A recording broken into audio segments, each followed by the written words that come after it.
Hey, Scott from Aristocop.com here. And Seth from SethMarkwood.com. Together, the three of us, we are Markwood Men's Breakfast Club. Welcome back once again. Good morning, boy. Good morning. You got a fire going in our... I do. I may have thrown paper in there. I'm not... No. I'll let it enjoy it. Yeah.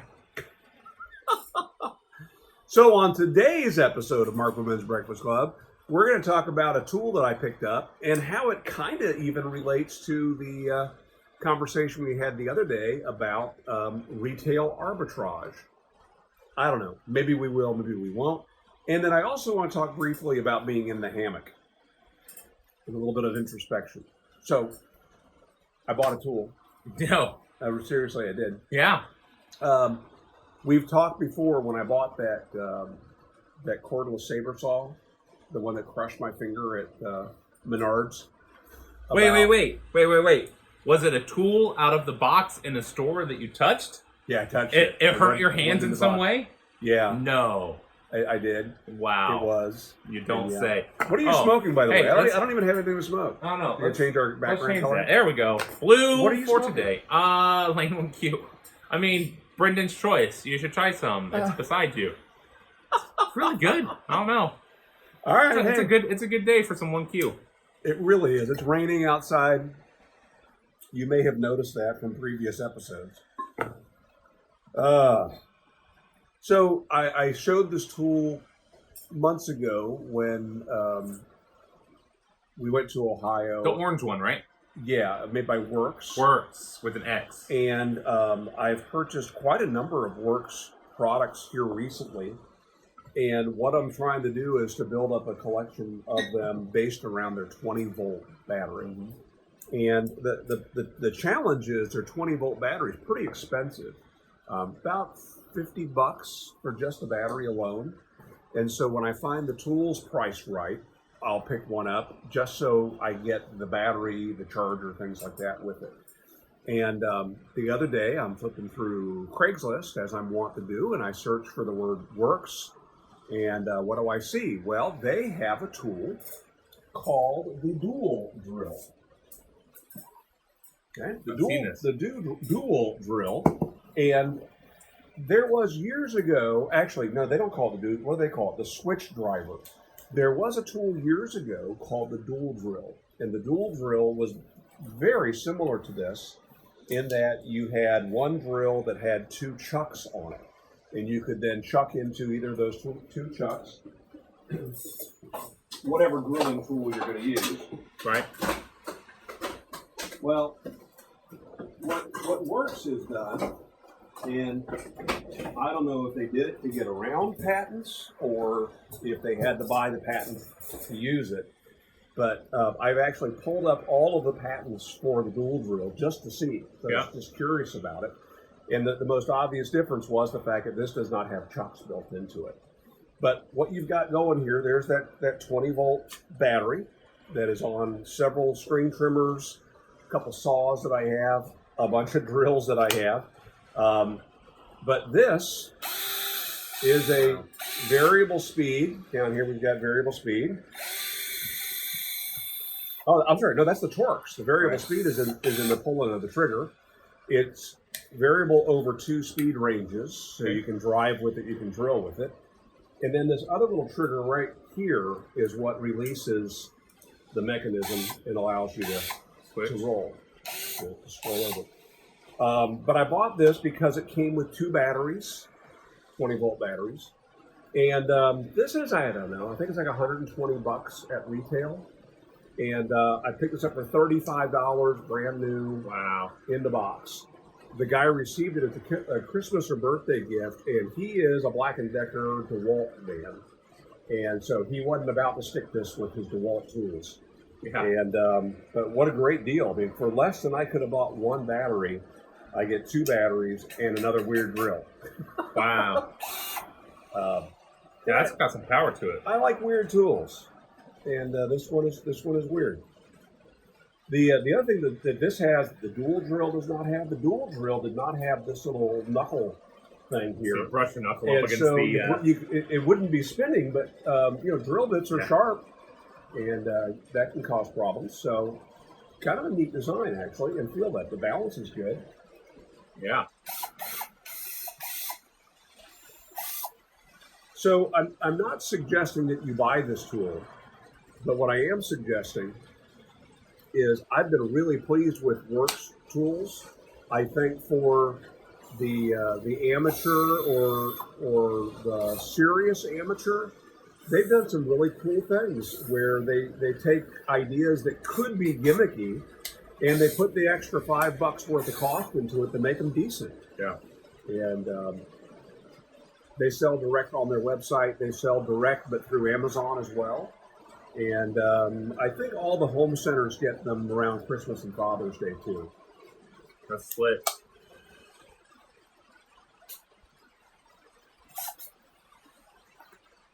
I didn't need another drill.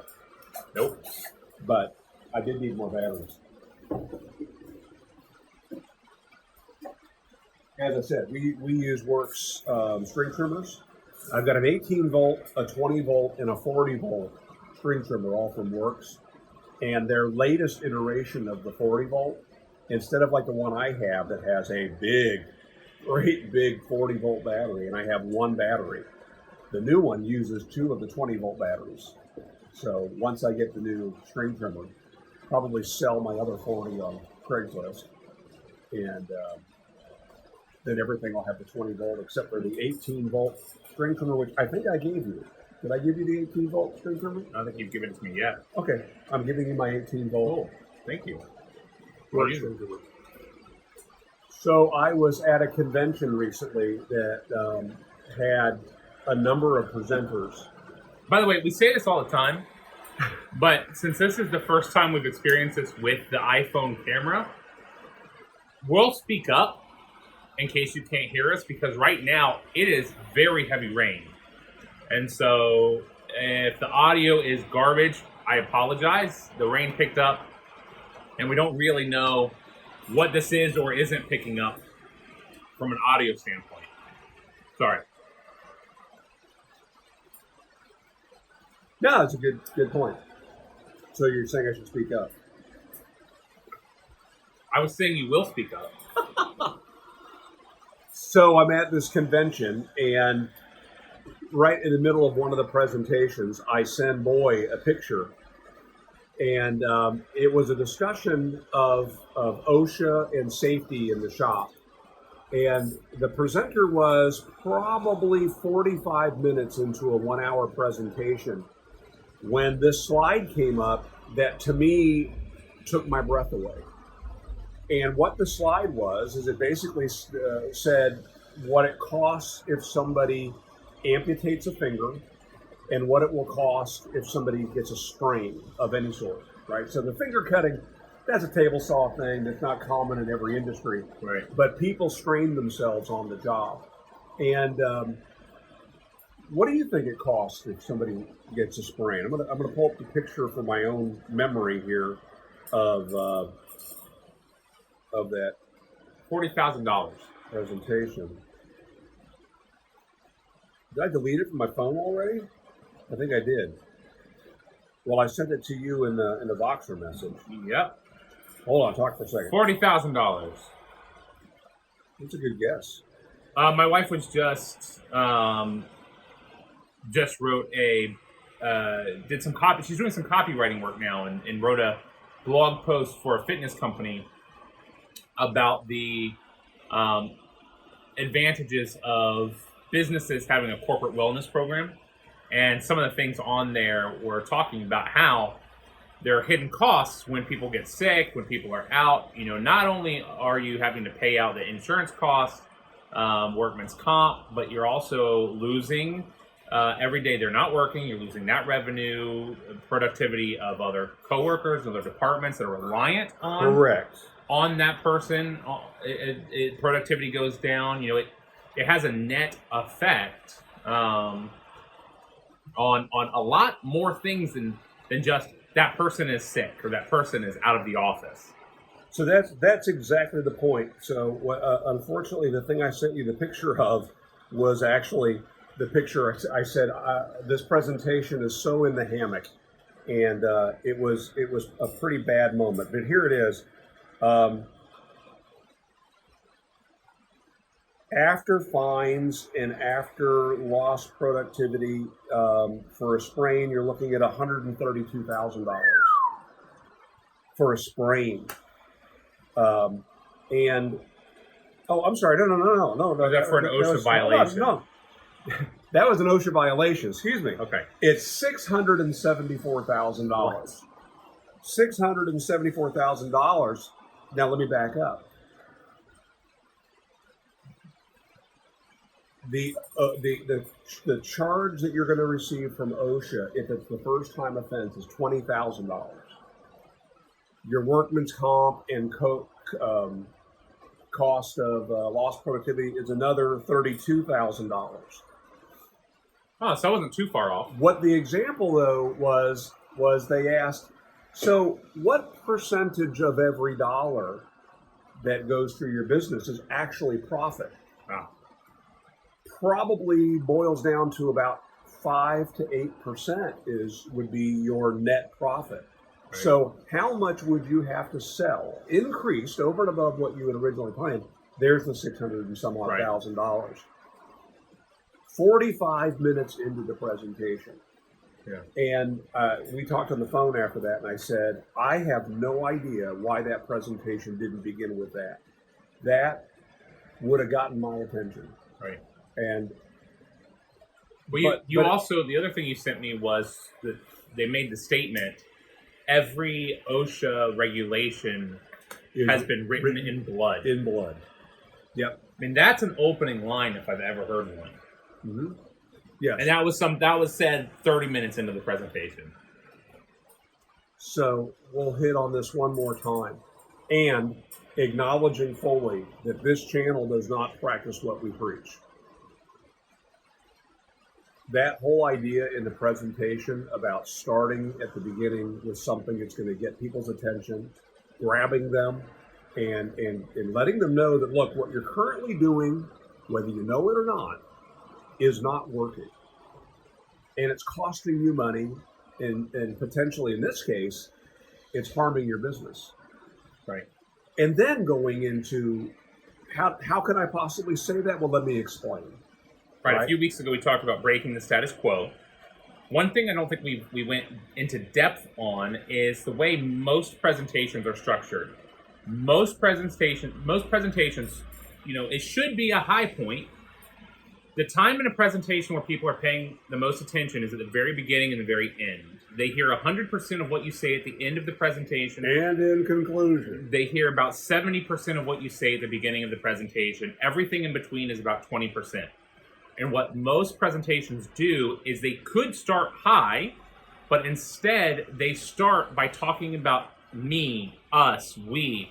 We have so much experience in the industry. We do this. We believe this. We believe blah, blah, blah. We have these patents and we... The reality is you, me, everybody, we are selfish creatures. If we can't understand how it immediately relates to me, we lose interest pretty quick. And so as that happens, interest drops and people don't pay attention.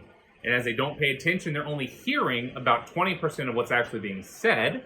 And then when you say in conclusion, that's a trigger for people to start paying attention again.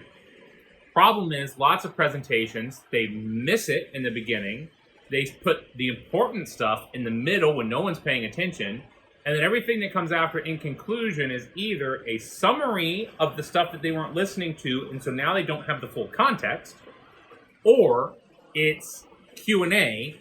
And again, the Q&A is not... If that's the thing that they remember, right, that's not the strongest point you could be making. That stuff should have been in the presentation, right? And so this guy we talked about, I forget his name, always forget his name. Tim Riesterer. Riesterer. He talks about how your presentation needs to be hot, spiky, hot. So hot at the beginning. Start strong. Start by breaking that status quo bias, and really hit it. To draw people in. Don't trigger the status quo bias. No. Break the status quo bias. In the middle, it needs to have peaks and valleys. You need to create moments where there's uncertainty. where what you have said is making people think for a minute before you resolve that. And then end with a hot, and that, because you have 100% of their attention, that needs to be the most important thing in your whole presentation, because that, more than anything else, is what they're going to walk away remembering. If they remember one thing when someone after that session asks, hey, what was that session about? That's what it's going to be. And usually we put the Q&A there, and that's never really playing to our strengths. And I can now attest, this is the way that we approached a last corporate presentation to executives of grocery store and restaurant chains. Like, these are people that sit in meetings all day. In fact, that day they sat through 10 presentations and then another 10 presentations the next day. We changed the format to meet this, and we had the highest scores and ratings we have ever had, because we're telling them we come in hot and say, this is the problem you're facing. We tell them that the solution you think is keeping you safe isn't, and this is why it's going to fail you. You will fail because you are using this thing that you think is good, and then walk them through how our solution is actually going to keep them safe.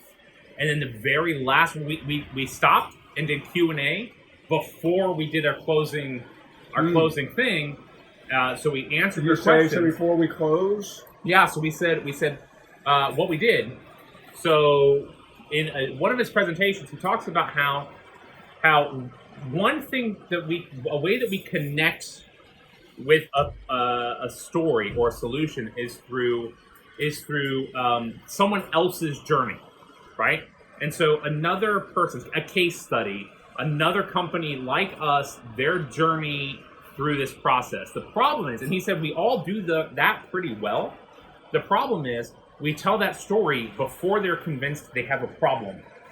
And so we use the case study to try to convince someone that they have a problem. Instead, we need to show them they have a problem first. Once they're convinced, then we walk them through the case study and show them how one of their peers found success using your product. And so we would stop the presentation and say, we have a case study that illustrates all of these things, the failure of using this old technology and the success of using new engineered and designed technology. But before we share that, we'd like to answer any questions you might have at this point. We answered questions, and then we would jump back in and say, okay, great, thank you for that. So I want to tell you a story about a customer of ours, one of your peers that just went through this process. And you tell the story, and you follow the same beat by beat. They thought they were safe. This is the failure that they experienced. This is the resolution that they have had, and this is what their success is. And the very last words out of our mouth is, what we want you to remember is, for us, it was, don't let the grease trap of the past ruin your store of the future. Thank you very much. Have a nice day. And so it does create a little bit of an awkward mic drop moment, because they're not used to people doing that. But when you ask them, there's that memory there. And then all of our follow-up, when we say in our follow-up, we're here to help save you from the grease trap of the past for your future stores, it triggers that, because that's the only thing they remember about us, really. So what was funny during this presentation is I was sitting off to one side. They had the room laid out in landscape, so the presenter was in the middle of this long hall, and then they had a screen here and a screen here. And the presenter was basically reading the PowerPoint, which is also one of my favorite things. Right. So I'm sitting on the far end of this, and so I'm able to look down, and I can see both of the screens. I can see the presenter, and I can see everybody who's sitting there. And what did I see? Okay, they had it down beneath the table, but easily 50% of the people were on their phones while this person was talking. When those things came up that I sent to you, those phones were out. They were snapping pictures of the presentation. And then my least favorite thing was said. Well, and real this quick, was, okay. Before you do that, because I did all that explanation, forgot to say, in a typical presentation, you have those peaks, that valley he calls the hammock. That's why we're calling it, because it's lulling you to sleep in the middle of the presentation. So when Dad says he was in the hammock, he's in that middle of the presentation where it's just rainy. That was my text to him. Yeah. We are so in the hammock. Yeah. So your least favorite? My least favorite thing, and it was said by every presenter. Every single presenter.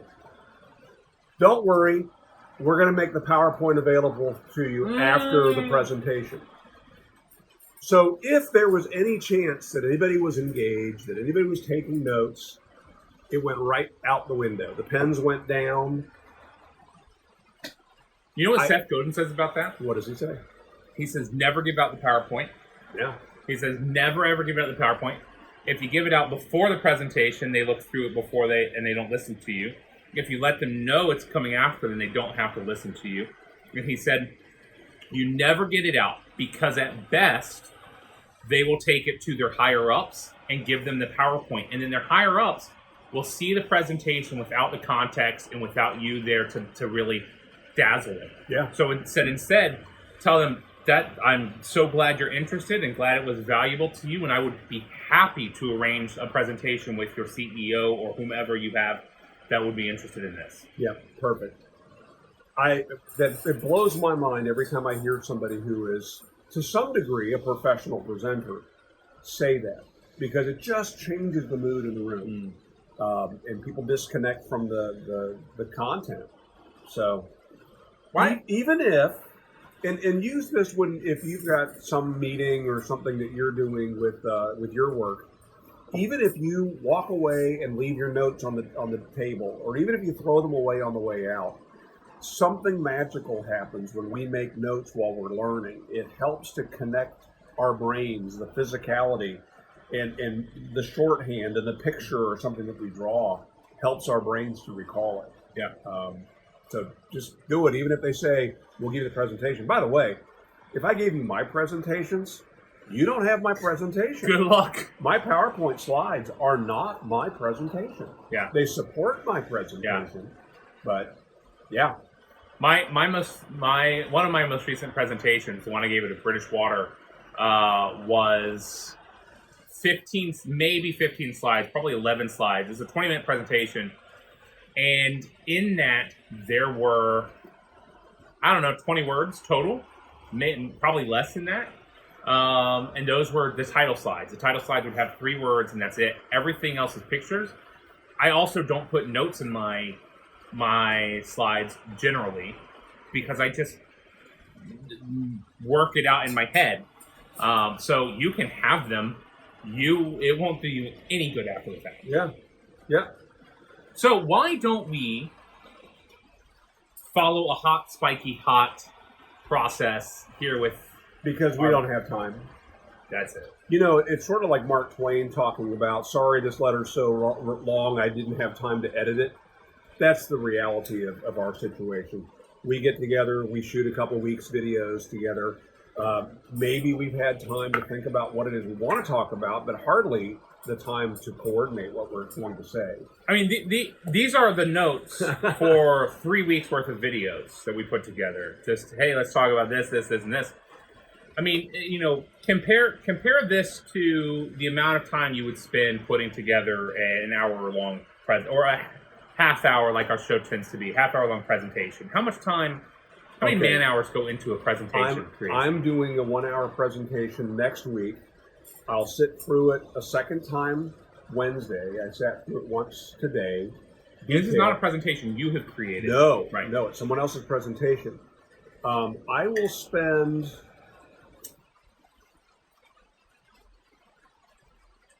probably 24 hours total digesting, dissecting, rebuilding that presentation before I deliver it. It's a 1-hour presentation, and the audience knows I'm filling in for somebody. Right? So that's different than if the pressure's not even on me. And I know I don't want to be that guy that goes in and reads somebody else's PowerPoint. I'm just not going to do it.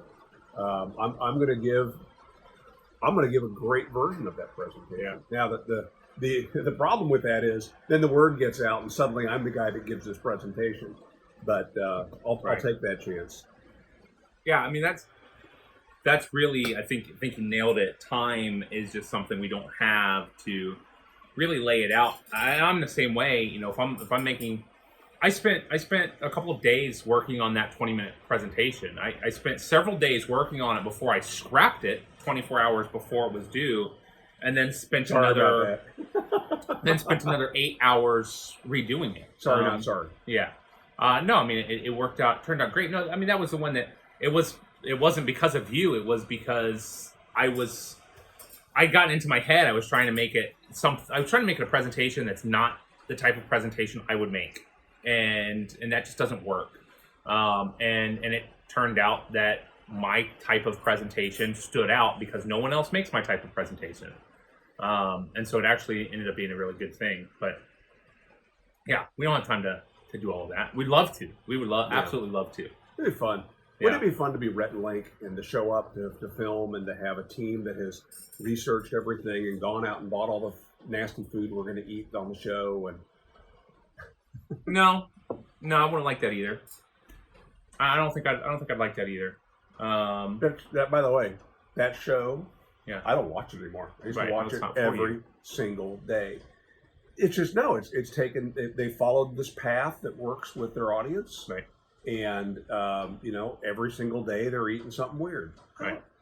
I don't care to watch somebody eat 20-year-old cereal. Right. Yep. It used to be a much more interesting show to me. Right. So now give me Hot Ones. It's a good show. Yes, it is. That's a fun show. Well, right, so wrap it up, boy. Apologize for keeping you in the hammock. Thank you for those of you that have stuck it out to the end. And so let's close it out with one last hot, the 100% takeaway. Tell us about the best presentation you have ever seen down in the comments below. And with that, thanks for watching and have a great week. Make it a great week.